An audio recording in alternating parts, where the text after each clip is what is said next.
Greetings, folks. I got a horn here that I'm going to let go. This is a Selmer Mark 6 73,000, a 1957 or thereabouts. This is one of my personal horns. I've gigged on this horn. Um, I bought it like a dusty old treasure, and I did a bit of work on it and got it up and running, and I've used it myself to play on, and I've kept it for a long while just because it's a special instrument. Some horns, they're good. They play okay. Some horns kind of don't play okay. They don't play very well. And some horns just have a special character, like I would say this horn has a sort of a poetic quality. You could say it's lyrical, but for me, it's this one is just a tone thing. It vibrates, it sort of shakes all over the place, and it has a real. It's just got a poetic kind of makes you feel like telling a story. Um, Beautiful, beautiful sound. Not too many horns play like this. Not many Mark Sixes. It's maybe more common in the super balanced action period. My own opinion of this horn is it's kind of like it's a Mark Six that sort of it's like the super balanced action that everybody who migrates to Mark Sixes they wish that their sixes played like an SBA in this way. It has the projection, the loudness, the aggressiveness of a Mark Six, the sort of openness, and the brightness. Well, SBAs are bright too, but this has the Mark Six kind of openness, the liveliness, but it's got that poetic quality of the SBA. It's a real tone creating instrument. So this is original lacquer. You'll be able to see a lot of the original engraving. Okay, it's just that the lacquer is very old and kind of you know degrading. There's a lot of lacquer wear, as you can see. So it doesn't have a lot of lacquer, and what's left is kind of, flaky. And the lacquer, the days are numbered, but it is original lacquer and it is original engraving. Um, we can see here, for example. Let me turn around a little.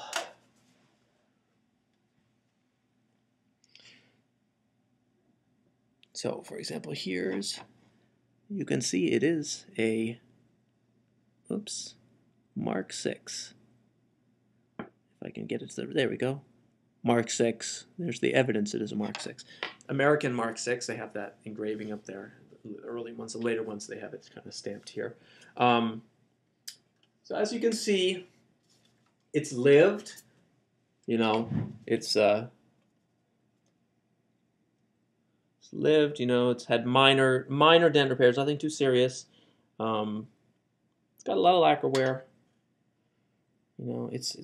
It's kind of an ugly beauty. You can see, you get the general idea. It's kind of greenish. The bow is in nice shape. So that's a general idea. It's not a beauty queen. It hasn't had any serious damage. I did some work on the neck when I got it. The neck was a little bit out of shape, so I kind of really went the whole 9 yards on the neck and fixed it up really, really nice. It is the original serial numbered neck. You can see some of the original lacquer still on there. Basically, the situation is the pads are old. It's that way when I got it, and somewhere along the line, somebody did a very good quality professional overhaul on it. So it really doesn't, everything's tight. It doesn't. There's no swedging issues, for example. It plays like a horn that's had a very nice overhaul. The pads are kind of old though, so at some point, whenever you get to it, you could redo those pads, and the horn would, benefit a lot from that. However, I got it, and I've just sort of, I don't know, it plays really well, and I gigged on it. I just didn't even mess with the pads. I like a nice overhaul as much as the next person, but sometimes when a horn is just ringing in a certain way, pads are old, maybe it's not perfect, I just play it anyway. I don't want to mess with it. I don't want to get involved and start changing things. It just plays very nicely right now. It could probably use a little adjustment. I haven't played it in a little while, but it's got a nice thing. So give it a pad job, great. Don't, you can still gig on it, at least for a while. What can I say? Well, it's just got that It's got that quality. I don't know, certain horns, they have that quality. And so I'm going to be letting a few things go here. I've kept this one for quite a while. Someone's going to really like it. This is, in terms of Mark 6s, earlier Mark 6s, this is really one of the good ones. Not too many play like this. So anyway, I'm going to give it a blow. I got a hard rubber Berg Larson, about a 95 tip on here that I've been liking. So let's see how it sounds.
All right, well, that should tell the story well enough. And there'll be photos, and there'll be fun, and a party that everybody's invited to. If you buy this horn, you can have your own party. So there it is. This is one of those real deal vintage horns. You know, Vintage Mark Sixes, wonderful things. Some of them, when you get them, they're not so wonderful. Some of them are like really, really wonderful. Um, I don't like to blow smoke, so if it's not so good, I'll just say it is what it is.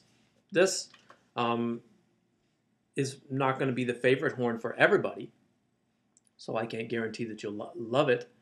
But it's one of those horns for people who want lyricism and depth. It's not just a blaster. It's loud enough. It's plenty loud. It can go loud, and it can go quiet. But it's like depth and color and vibrance. Um, Really, they don't all have that. Some of them don't. They can't even play loud. Those are the ones that people say they're duds. They don't play well. Some of them don't play loud, or they're stuffy. This horn is not even slightly stuffy. There's nothing stuffy about this. It's very clear, and it's what you would call free blowing. It's easy to play. I would say it's one of the least resistant Mark Sixes. Um, but it's not just a blaster. Some of those horns are just like cannon. They're just a blaster. This is not a blaster. It's plenty loud, and it'll play plenty loud. It's not shy, but it's complex. That's what this is about. It has a kind of a bright buzz to it when you want it. Very lyrical. If you play bright, it has a sort of a crying type of quality. Um, but even regardless of the buzz and the bright, it just has a kind of a depth. Okay, someone wants to contact me. That means it's time to go. So take a look, ask questions as needed, and good luck. Thanks.